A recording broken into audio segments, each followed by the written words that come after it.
ಧೀನಾಮ ವಿತ್ತುರೇವತು. ಓಂ ಶ್ರೀ ದುರ್ಗಾದೇವ್ಯೈ ನಮಃ.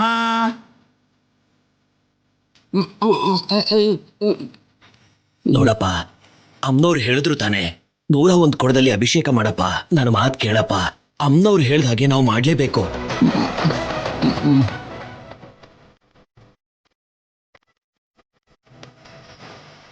Sir, please sir.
Prashant, ಏನಾಯ್ತು? ತಲೆಲೇನೋ ಗಾಯ ಆಗಿದೆ. ಏನಾಯ್ತು ಹೇಳೋ? ಕೇಳ್ತಾ ಇದ್ರೆ ಸುಮ್ಮನೆ ಇದೆಯಲ್ಲೋ. ಬೈಕ್ ಸ್ಕಿಡ್ ಆಗಿ ಬಿದ್ಬಿಟ್ಟೆ ಅಮ್ಮ. ಬೈಕ್ ಸ್ಕಿಡ್ ಆಗಿ ಕೆಳಗಡೆ ಬಿದ್ಯಾ ಇಲ್ಲ ಟಂಗ್ ಸ್ಲಿಪ್ ಆಯ್ತಾ? ಓಹೋ, ಏನ್ ನಡೀತು ಅಂತ ನಿಮ್ಗಾಗ್ಲೇ ಗೊತ್ತಾಗಿರೋ ಹಾಗಿದೆ. ಆದ್ರೂ ನಾಟಕ ಮಾಡ್ತಾ ಇದ್ದೀರಾ? ನಾವು ನಾಟಕ ಮಾಡ್ತಿಲ್ಲ ಕಣೋ, ನೀನ್ ಸರಿಯಾಗಿರು ಅಂತ ಹೇಳ್ತಾ ಇದೀವಿ. ಏನ್ರಿ ನೀವ್ ಯಾವ್ದ್ರ ಬಗ್ಗೆ ಮಾತಾಡ್ತಿದ್ದೀರಾ?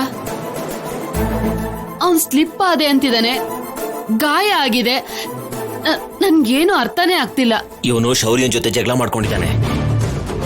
ಇವರಿಬ್ರು ಒಬ್ರಿಗೊಬ್ರು ವೈರಿಗಳ ತರ ನೋಡ್ತಿದ್ದಾರೆ.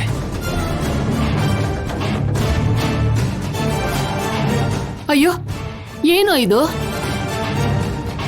ಅವನು ನೀನು ಗಲಾಟೆ ಮಾಡ್ಕೊಂಡ್ರಾ? ಗಲಾಟೆ ಮಾಡ್ದೆ ಮತ್ತೆ ಅವನು ಸುಮ್ಮನಿರ್ದೆ ನನ್ನ ಪರ್ಸನಲ್ ವಿಷಯಕ್ಕೆ ತಲೆ ಹಾಕ್ತಾ ಇದ್ದಾನೆ. ನಾನ್ ಮದ್ವೆ ಆಗ್ಬೇಕಿರೋ ಹುಡುಗಿ ಜೊತೆ ಮಾತಾಡ್ತಾ ಇದ್ದಾನೆ. ಅಂದ್ರೆ ನನ್ ಬಗ್ಗೆ ಇಲ್ದೇ ಇರೋಂತ ಸುಳ್ಳೆಲ್ಲ ಹೇಳಿ ಈ ಮದ್ವೆನ ನಿಲ್ಲಿಸ್ಬೇಕು ಅಂತ ತಾನೇ ಅವನ್ ಪ್ಲಾನ್. ಅವನ್ ನನ್ಗೆ ಈ ರೀತಿ ಅನ್ಯಾಯ ಮಾಡ್ತಾ ಇದ್ರೆ ನೋಡ್ಕೊಂಡು ಸುಮ್ಮನೆ ಇರೋದಕ್ಕಾಗತ್ತಾ? ಅದಕ್ಕೆ ಹೋಗಿ ಗಲಾಟೆ ಮಾಡಿದ್ದು. ಸಾಕು, ಸುಮ್ನೆ ಇರೋ. ನಿನ್ ಮದ್ವೆ ಯಾವುದೇ ತೊಂದ್ರೆ ಇಲ್ಲೇ ನಡಿಬೇಕು ಅಂತ ನಾನು ಆಸೆ ಪಡ್ತಿದ್ದೀನಿ. ಈಗ ಈ ಗಲಾಟೆಯಿಂದ ರಾಜಾರಾಮ್ ಅವ್ರಿಗೆ ಅವನ ವಿಷಯ ಏನಾದ್ರೂ ಗೊತ್ತಾದ್ರೆ ನಮ್ಗೆ ತೊಂದ್ರೆ ಕಣೋ. ಇಷ್ಟು ದಿನ ನಿಜ ಮುಚ್ಚಿಟ್ಟಿದ್ರಿ ಅಂತ ನಮ್ಮನ್ನೇ ದೂಷಿಸ್ತಾರೆ. ಅಷ್ಟೇ ಅಲ್ಲ ಪ್ರಮೀಳಾ, ಆ ನೆಪ ಹೇಳ್ಕೊಂಡೆ ಈ ಮದ್ವೆನ ನಿಲ್ಸಿದ್ರು ಆಶ್ಚರ್ಯ ಇಲ್ಲ. ನಾನ್ ಹೋಗಿ ಗಲಾಟೆ ಮಾಡಿದ್ದು ಅದಕ್ಕೆ ಅಪ್ಪ. ಅವನು ರಾಜಲಕ್ಷ್ಮಿ ಜೊತೆ ಮಾತಾಡ್ತಾ ಇದ್ರೆ ನಿಜ ಹೊರಗಡೆ ಬರದೇ ಇರೋದಕ್ಕೆ ಸಾಧ್ಯನಾ? ನಮ್ ಕುಟುಂಬದ ಪರಿಸ್ಥಿತಿ ಬಗ್ಗೆ ಹೇಳ್ದೆ ಸುಮ್ನಿರ್ತಾನ ಅವನು? ನನ್ ಮದ್ವೆಗೆ ಅಡ್ಡಿಪಡಿಸೋದಿಲ್ವಾ? ಅದಕ್ಕೆ ಅವನ್ಗೆ ಬುದ್ಧಿ ಹೇಳೋಣ ಅಂತ ಹೋಗಿದ್ದು. ಅವಶ್ಯಕತೆ ಬಿದ್ರೆ ಅವನ್ ಕತೆನೂ ಮುಗಿಸ್ತೀನಿ. ಏ ಪ್ರಶಾಂತ್, ಅವ್ನ್ ನಿಮ್ ಅಣ್ಣ ಕಣೋ. ಯಾರು ಹೇಳಿದ್ರು ಅವ್ನ್ ನನ್ ಗಂಡ ಅಂತ? ಅವನೇನಾದ್ರೂ ನಿಮಗ್ ಹುಟ್ಟಿದನ? ಇಲ್ಲ ತಾನೇ? ಅವನ್ನ ನಾನು ಮನುಷ್ಯ ಅಂತಾನೆ ನೋಡೋದಿಲ್ಲ. ಇನ್ನು ಅವನ್ನ ಅಣ್ಣ ಅಂತ ಹೇಗ್ ಅನ್ಕೊಳ್ಳಿ ಹೇಳಿ?